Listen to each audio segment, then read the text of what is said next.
Ito na mga idol, yung inihaw na tura-tura.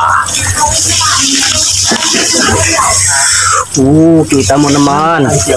Kita mo lang. Yun mga idol, welcome back to my channel again. This is Boy Kalat Vlog, no? At siyempre mga idol, kung bago ka palang napadpad dito sa aking channel, nais ko sanang hingiin ang iyong suporta sa kahit pag-like lang dito sa ating mga video upang matulungan nyo rin akong iangat ang aking munting channel, no? At siyempre alam ko dito sa ating mga viewers at followers, no, 99.9% hindi pa nakapag-like, nakapag-follow sa ating munting channel. Para mapadali mga idol, pindutin na rin ang notification bell para lagi kang ma-update sa aking mga bagong video. Promise, madali lang ito.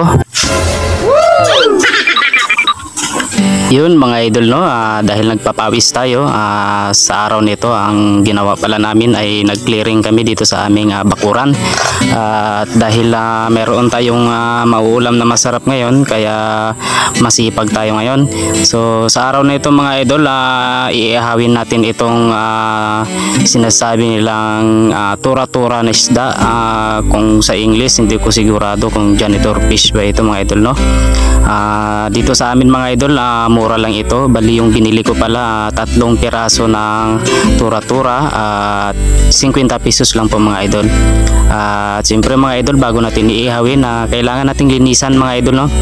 Kailangan nating tatanggalan ng mga laman loob para malinis naman. At siyempre mga idol, kung hindi nyo pa alam ang ganitong uri na isda, no, maaari kayong bumili dito lang sa amin mga idol. Marami po ito, nagmula po sa Buluan, Maguindanao, no. At yan mga idol, linagyan ko yan ng dahon ng tanglad at bawang at saka magic sarap upang malinamnam kung iihawin natin mga idol.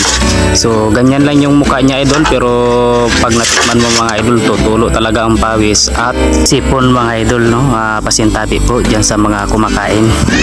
Balian nga pala, wala po akong nabiling uling dito sa amin, kaya bunot na lang po yung aking ginamit sa pag-iihaw. Yan mga idol, lutong-luto na mga idol at pwede na tayong magsimula kumain, no. Bali may inihanda nga pala akong sausawan, tuyo at saka limonsito lang, at saka may sili na labuyo na ginisa ng aking partner nung nakaraan mga idol. So tignan nyo mga idol, mukha pa lang talagang lasap na yung lasa mga idol. So tara mga idol, kain po tayo. Ano? Ihaw na tura-tura. Oh. Napakaganda yung pagka-ihaw niya. Yan yung laman niya. Oh.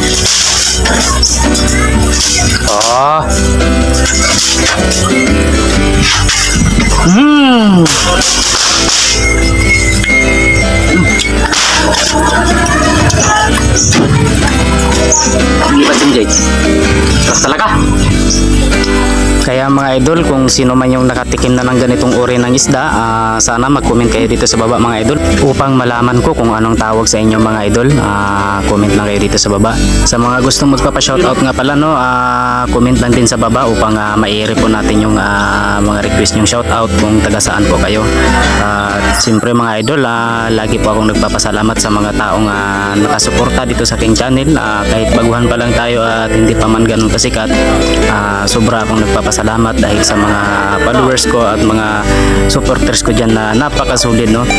At yun mga idol, sa pagkakain ko ng mga ganyang isda mga idol, no, tura-tura, napakasarap pala yung lasa idol. Hindi ko ma-explain kung ano yung lasa mga idol, pero kung matitikman nyo idol, masasabi nyo na masarap talaga. Lumalaki din pala ito mga idol, dambuhala din pala ito ng isda. Dito sa amin mga idol, hindi naman mahirap maghanap ng ulam kung talagang masipag lang po. Kaya nasa tabi-tabi lang yung mga ulam dito mga idol. Ulo ng dalag mga idol. At bago matapos ang ating mga video mga idol, no, maraming salamat sa panonood, no. Ito yung balat niya idol, makapal-kapal. Yan. Ito naman yung ulo, oh. Masarap yung pagkaihaw niya mga idol.